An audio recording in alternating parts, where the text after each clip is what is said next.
इस पोस्टर में जो आपको हेडिंग दिख रहा है, आज हम उसी के बारे में बात करेंगे। जी हाँ दोस्तों, आपको साफ साफ दिख रहा होगा ग्लोबल वार्मिंग यानी कि ग्रीन हाउस इफ़ेक्ट। तो ये क्यों होता है और किन गैसों के वजह से होता है, इसका क्या इम्पोर्टेंस है हमारे लिए और इसका क्या हानि है, हम उसी के बारे में चर्चा करेंगे। तो सिंपली हम यहाँ पर ग्रीन हाउस इफ़ेक्ट को समझाएंगे। तो देखिए, यहाँ पर एक सन बना हुआ है जिससे क्या होता है, किरणें आती है अर्थ पर, जिसमें से कुछ किरणें अर्थ रिसीव कर लेता है और कुछ रिफ्लेक्ट होता है। तो यह क्रियाएं उस समय सबसे ज़्यादा होता है जब अर्थ के एटमॉस्फेयर में गैस का कंसंट्रेशन कम होता है, यानी कि इसका डेंसिटी कम होता है, यह आसानी से रिफ्लेक्ट हो जाता है। जब इन गैसों का कंसंट्रेशन ज़्यादा होता है तो ये जो सन से किरणें आती हैं ज़्यादा से ज़्यादा इन गैसों के वजह से अर्थ पर ट्रैप हो जाता है, जिससे अर्थ पर गर्माहट बनी रहती है, जिसे हम ग्रीन हाउस इफ़ेक्ट होता है।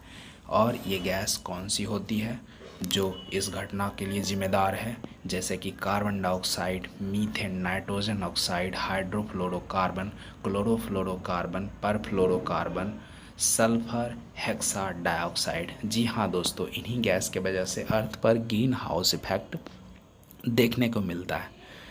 और इसका क्या फ़ायदा है, तो फ़ायदा सिंपली ये है कि अर्थ पर गर्माहट बनी होती है, जिसके वजह से कुछ प्लांट ऐसे होते हैं जिससे हम फल का उत्पादन और सब्जियां का उत्पादन आसानी से कर लेते हैं।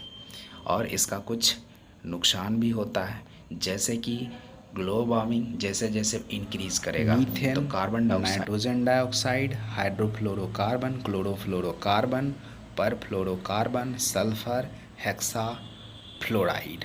जी हाँ दोस्तों, इन सभी गैस का कंसंट्रेशन जैसे जैसे बढ़ता है तो ग्रीन हाउस इफ़ेक्ट भी बढ़ता जाता है। यानी कि ग्रीन हाउस इफ़ेक्ट के बढ़ना यानी कि अर्थ पर गर्मी का बढ़ना, गर्मी जैसे जैसे बढ़ेगा और अर्थ का ग्लेशियर का पिघलना शुरू हो जाएगा।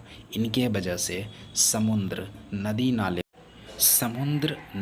नाले के पानी का लेयर ऊपर आना शुरू हो जाएगा और लैंड वाला एरिया डूब जाएगा, जिससे जान माल की ज़्यादा से ज़्यादा हानि होगी।